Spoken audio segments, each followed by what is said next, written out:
decías, cuando pedía los resúmenes, pensaba que iba a pedir el resumen del partido de ayer.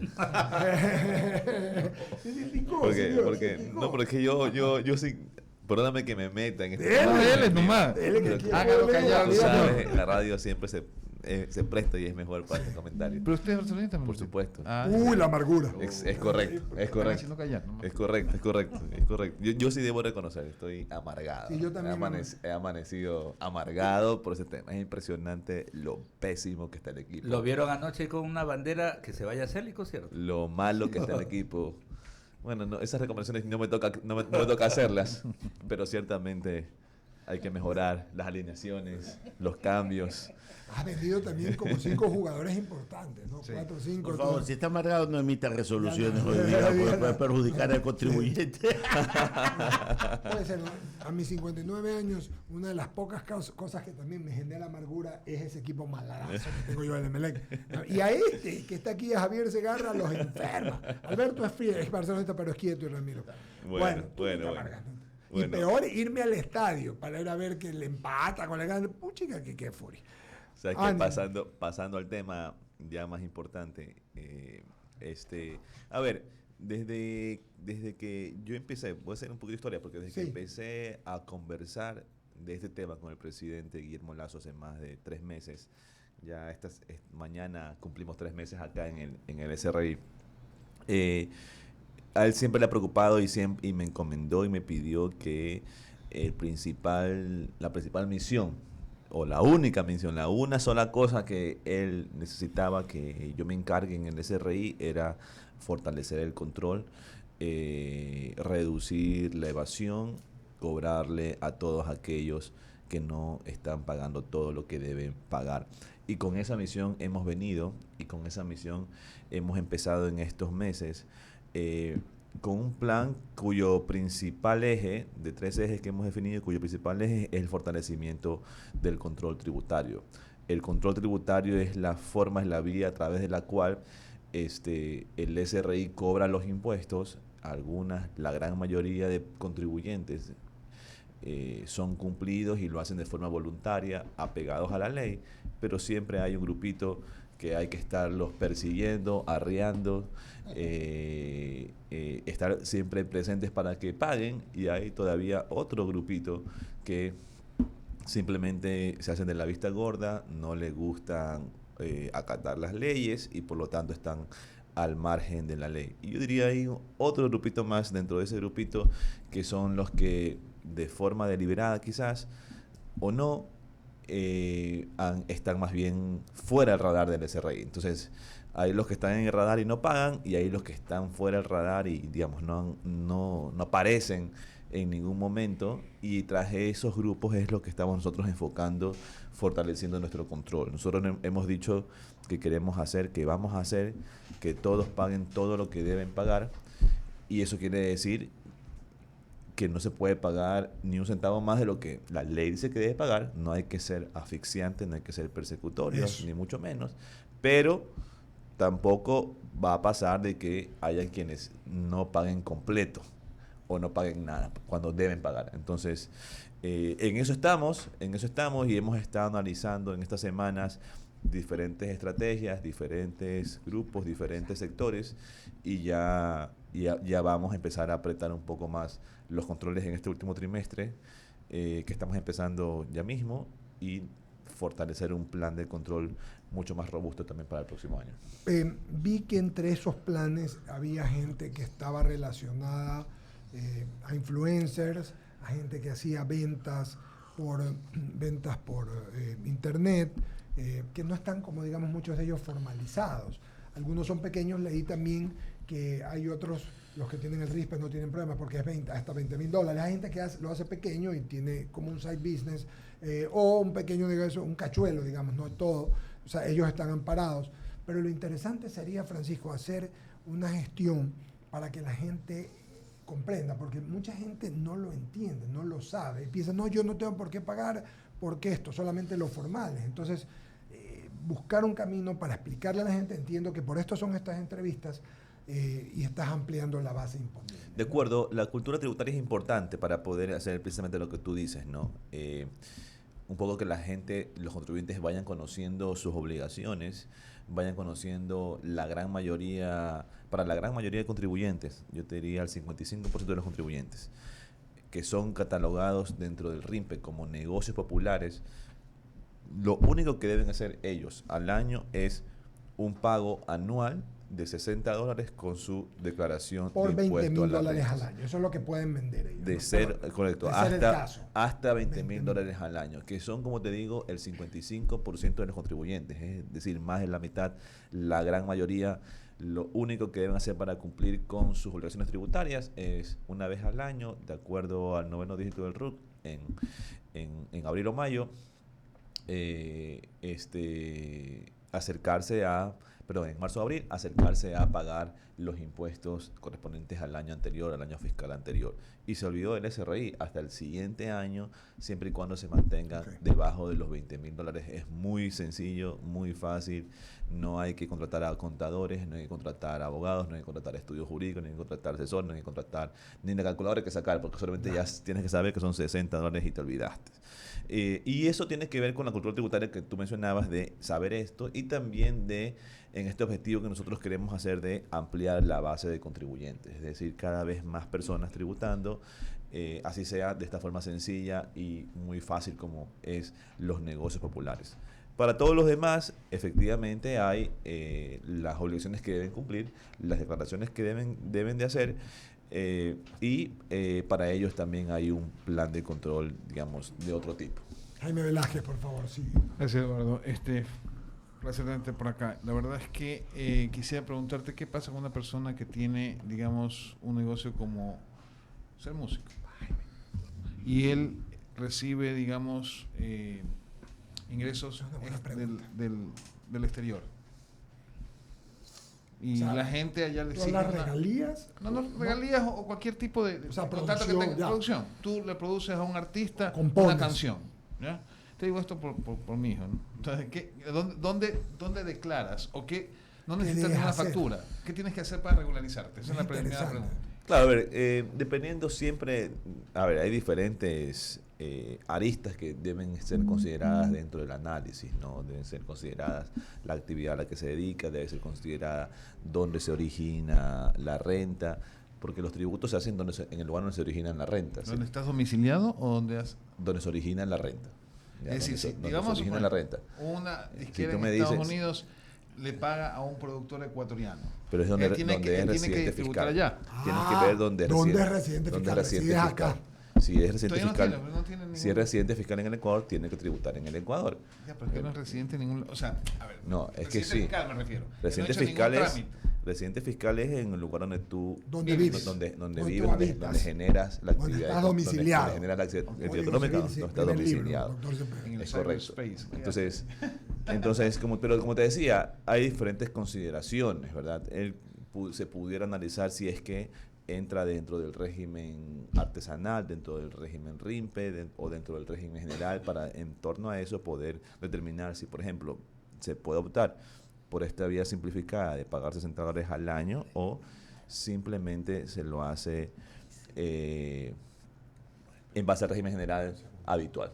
Entonces, hay diferentes casos. Yo te digo, no es tan fácil decirlo en un medio de comunicación porque puede generar confusión también. Ya, pero para regularizarte, por ejemplo, desde el punto de vista ecuatoriano, de un productor ecuatoriano y quiere sacar facturas, él tiene que sacar un RUC. Para sacar ese RUC, y si tiene un título supuestamente de, ¿cómo se llama? Internacional, ojo lo que te estoy diciendo, para ser productor, digamos, le exigen en el SRI un título validado por el SENACIT. ¿Es así o no?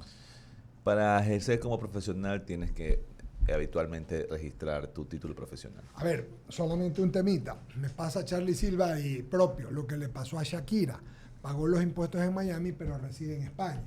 O sea, hay que tener consideración con convenios de doble tributación también. Es que claro, también, eso es lo que procede. Esa es otra consideración. Ahora, la otra, lo que dice Jaime, es interesante, porque ¿sabes qué? Siendo un tema tan árido, y si tributas en el ciberespacio, como en el cyberspace. Sí, o sea, porque te pagan...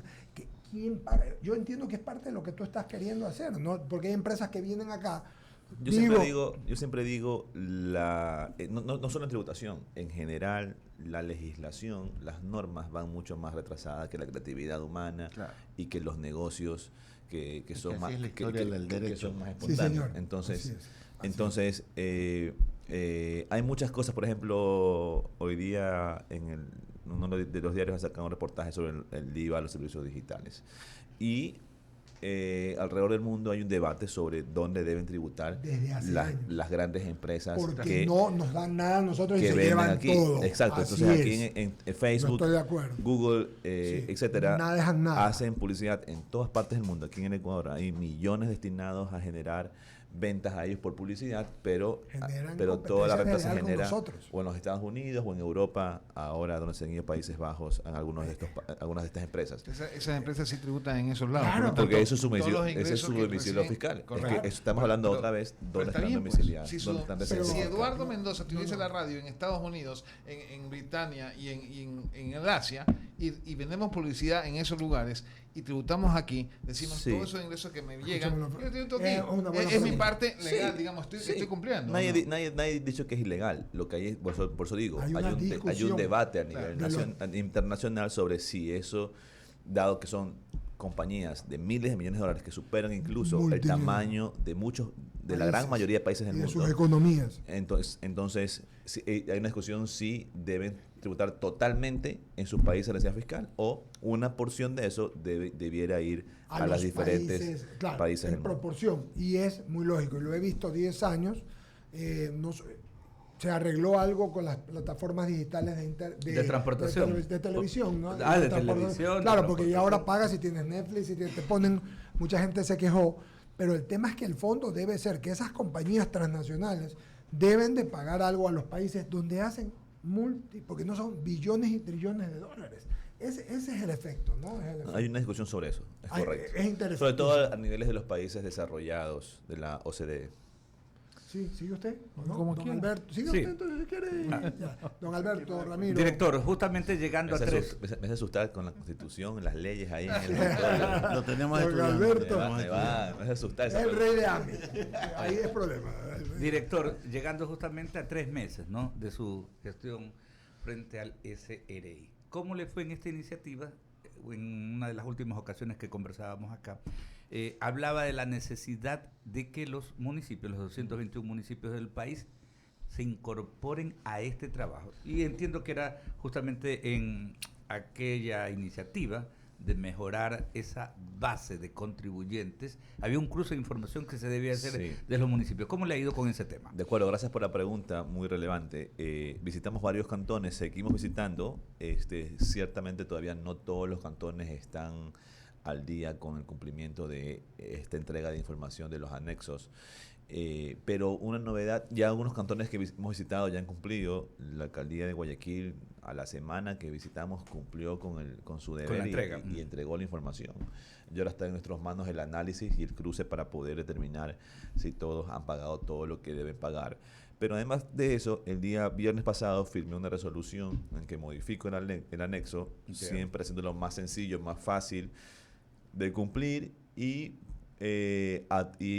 anunciando que a partir del 1 de octubre, es decir, en un poco más de un mes, vamos a empezar a fortalecer y a intensificar los procesos de control a los municipios que no se pusieron al día precisamente por lo que acabas de mencionar. Recuérdele a nuestra audiencia justamente cuál es el propósito, ¿no? Porque en cada localidad, o sea, hablamos de Quito, de Guayaquil, San Borondón, el municipio correcto. Que sea, hay pues... Es correcto, los municipios tienen el registro de los catastros de las patentes, de las propiedades de los contribuyentes, de las empresas y de las personas.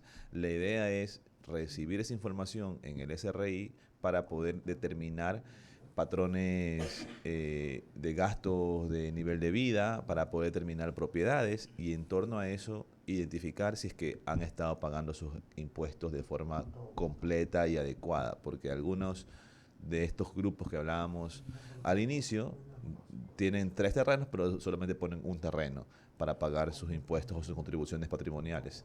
O declaran impuesto de la renta muy bajo, $200, $300, que los he visto, pero sin embargo tienen 3, 4 casas, terrenos, y uno se pregunta cómo consiguió esas propiedades si su nivel de ingresos dice que apenas si le alcanza para desayunar almorzar y merendar. Entonces es importante tener toda esa información para poder hacer los cruces y hacer los controles que estamos hablando para hacer que todos paguen todo lo que deben pagar. Ahora, no solamente servirá esta información para la tributación, me imagino, ¿no? Una de las graves falencias que tenemos, no como gobierno, hablo como Estado, y en temas de seguridad, es eso, de que no hay un verdadero cruce o no ha sido tan eficiente, ¿no? El tema tributario, el tema de la labor que cumple la UAFE, por ejemplo, y en fin, una serie de situaciones que podrían darnos mayor seguridad. Me imagino que también se va a utilizar todo esto para poder fortalecer todos los sistemas de seguridad.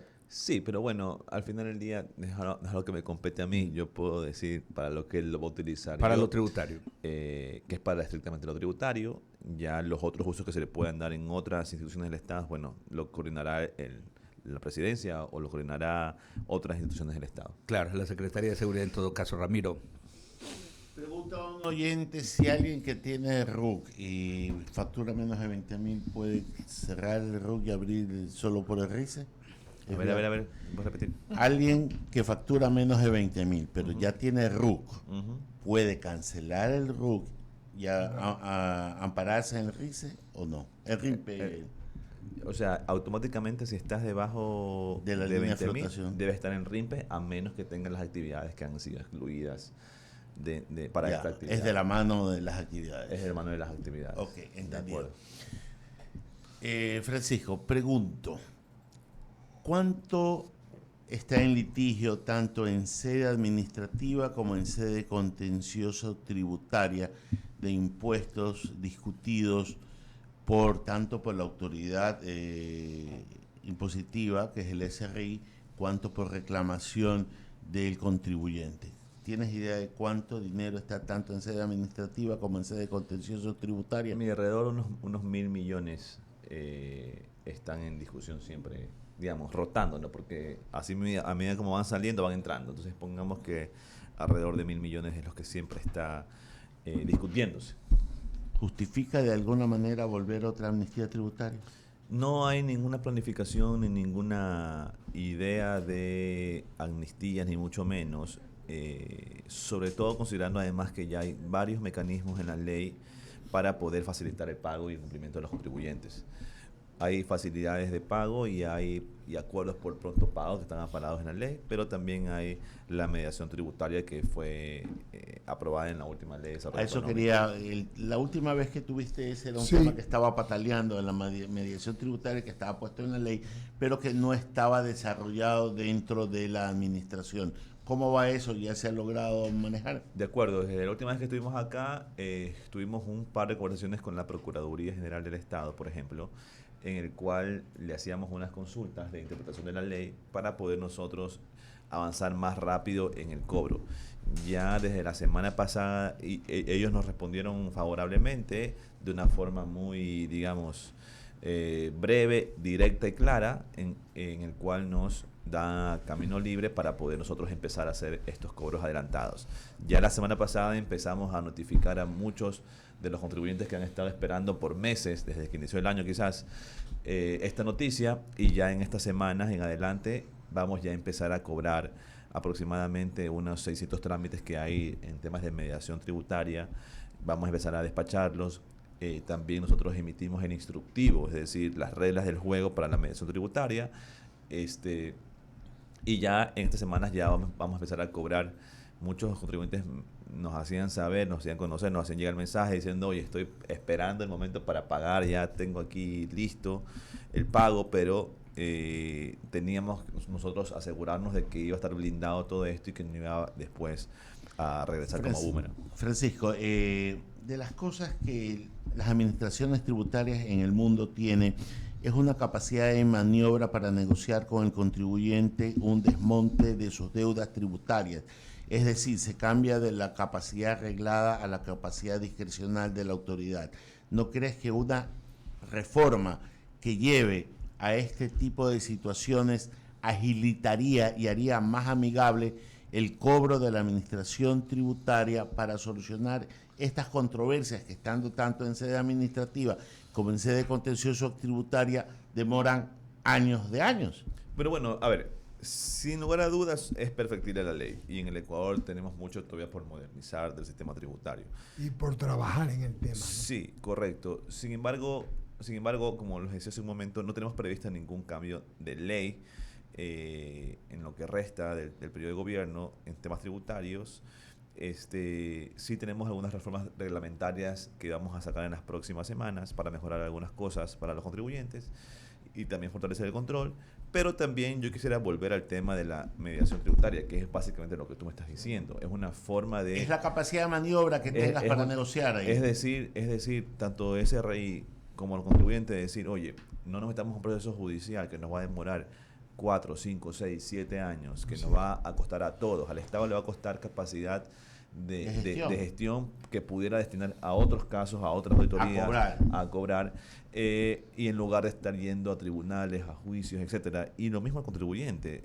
Y considerando que además, ya sea que el contribuyente está pidiendo un cobro indebido o un pago en exceso y que el SRI va a devolver con intereses, o el SRI está pidiendo un pago, una terminación, una glosa que no ha sido cumplida, también con interés. Entonces, la idea es al final del día ahorrarnos la fatiga, por decirlo así. Clarísimo, ahorrarnos Francis. los costos y acelerar el pago. Pero lo que preocupa dentro de la mediación es la falta de, ¿cómo te podría decir?, de respaldo del funcionario que va a negociar. Yo lo he escuchado por parte de mediadores que no se atreven a tomar decisiones por temor a las implicaciones Sin lugar a que el dudas. ceder puede terminar teniendo una doble lectura. Primero, una responsabilidad frente a Contraloría y segunda, la sospecha de un acto incorrecto. Siempre los temas nuevos, siempre los temas novedosos siempre causan, digamos, molestias al inicio,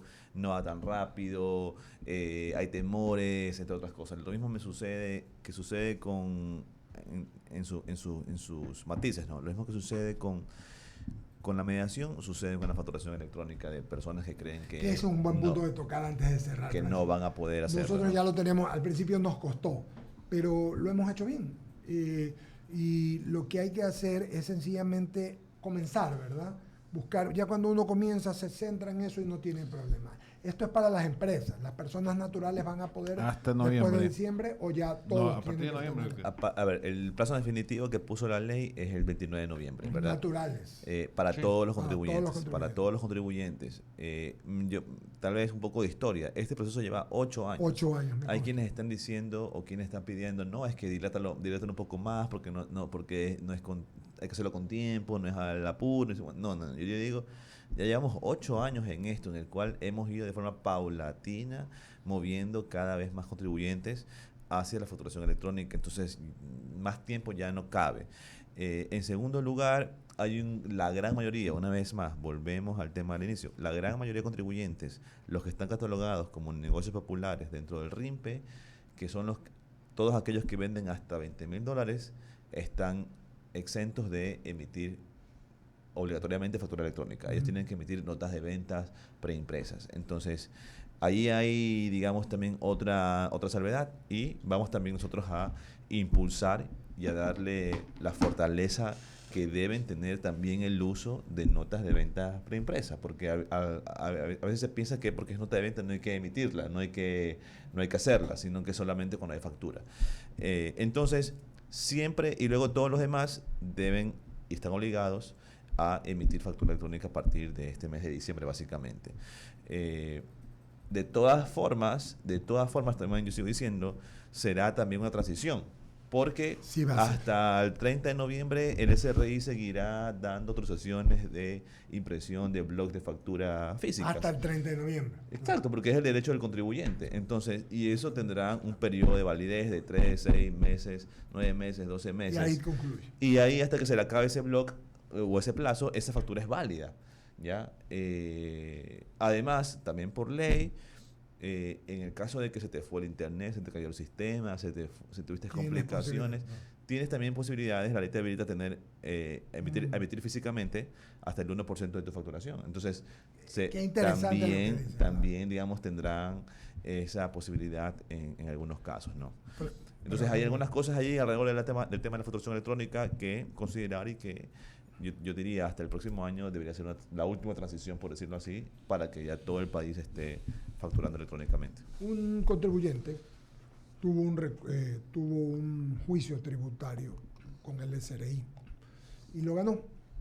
Sin embargo, para el cobro, tú sabes que esto es demora. Para eso es la mediación de la que estás diciendo, entre otras cosas, podrían entrar luego de que ha ganado el juicio, ¿no? ¿Quién ganó, el SRI o el contribuyente? El contribuyente. ¿Y qué está esperando? No, porque todavía le paguen, pues, ¿no? Y tú sabes que demora. Pues, ¿no? Claro, ahí, digamos... o hay que esperar. Ahí es un tema ya más bien, de acuerdo al flujo que existe con el Ministerio de Finanzas, se va pagando, okay, se va devolviendo los... Jaime tiene una pregunta. Pero pueden hacer notas de crédito. También se pueden hacer notas de crédito si es que lo necesitan. A ver, el tema de la facturación electrónica para personas naturales. El procedimiento, la gente no lo tiene muy claro, Francisco. Sería bueno que tú lo digas, porque la facturación electrónica entendemos que es a través de internet y toda la cuestión, pero ¿dónde vas? ¿Qué tienes que hacer? De acuerdo. Que no es muy bueno, porque cuando eso inició hace 8 años, y mucha gente todavía tiene eso en mente, 8 años de desarrollo tecnológico, de evolución de las tecnologías es hartísimo. Sí. Nosotros sabemos, todos los años el celular que triplica las capacidades del anterior. Increíble. Entonces, eso mismo ha sucedido en la facturación electrónica. Hace 8 años era algo raro que te venía incluido en un megapaquete, contador, programa contable, facturación electrónica, firma electrónica, y era un ojo de la cara, ciertamente, ¿no? Ya hoy en día, lo primero que quiero decir es que esos costos prácticamente se han diluido, casi que han desaparecido, porque ya hay muchos proveedores de facturación electrónica, de sistemas de facturación electrónica, que ya no solamente es internet, ni aplicación de computadora, también ahora hay aplicación de celular, ¿ya? Y muchos de ellos, en su estrategia de ventas y de expansión de su mercado, te ofrecen N facturas gratis al inicio, o sea, 10, 15, 20, 30 facturas gratis, que son la gran mayoría de las personas. La gran mayoría de las personas utilizan una factura al mes o 2 facturas al mes, y ya, se acabó la historia. Entonces, 1 por 12 son 12 facturas al mes y se acabó la historia. Y tenían que sacar un blog de 50, 100 facturas para utilizar 15 facturas al mes. Correcto. Perdón, al año. Entonces, ya hoy día la historia es otra. Ya hay muchos proveedores de facturación electrónica. Hay adaptados para cada tipo de necesidad, para el comercio que emite a cada rato, para la persona natural que por servicios ofrece 1 vez o 2 veces al mes su factura, para el que hace operaciones por internet. Entonces ya hay diferentes paquetes, digámoslo así, adaptados. ¿Dónde vamos? A ver, yo como ese rey, nosotros no podemos decirte anda contrata eso ahí. ¿Dónde está la información para buscarla? La información está en internet. O sea, si pones facturación electrónica en Ecuador, te van a aparecer todos los proveedores de facturación electrónica que hay en el país. Hay algunos. El propio SRI tiene un pequeño programita de facturación electrónica que pueden utilizar de forma gratuita todos los contribuyentes. Lo único que tienen que hacer es, al final del día, casi que el único costo que van a tener será el de la firma electrónica, que es ahí 4 o 5 proveedores. Que vale $35. Que también lo ofrece el Banco Central a través del registro civil, y que también pueden obtenerlo allí. Con la firma electrónica ya pueden utilizar cualquier sistema de facturación electrónica, y ojo también esto, no necesitan contador, no necesitan asesor. Ustedes mismos, los contribuyentes, con su celular o una aplicación o a través del internet en la computadora, suben información de sus productos, tal cual como se hace una factura física, y empieza a facturar electrónicamente. Los costos, yo diría siempre los procesos tecnológicos, siempre los avances tecnológicos tienen estas dudas, estos temores, estas complicaciones al inicio, pero luego, como lo decía Eduardo, una vez que lo usaste 2 o 3 veces, te fuiste de largo y realmente es lo más beneficioso. Francisco Briones, muchas gracias. Creo que hemos estado suficientemente didácticos, claros, hemos topado todo el tema, son 9:36 de la mañana. Gracias por estar acá como siempre, que lo requerimos, querido amigo. Y pues seguiremos, vamos a ver, usted me dijo que esta semana ya anunció, ¿no?, que va a comenzar a ajustar unas tuerquitas. Esta semana empezamos lo que hemos denominado los PCRs tributarios. No podemos esperar hasta el próximo año para fortalecer el plan de control tributario. Hay una potestad que tiene la autoridad tributaria, es de hacer comparecer a los contribuyentes que hemos determinado diferencias en sus ingresos debido a reportes de terceros. Eduardo me dice que le ha recibido 5 facturas a Ramiro. Ramiro me dice que solamente una la ha entregado a Eduardo. Entonces yo digo, aquí hay una diferencia.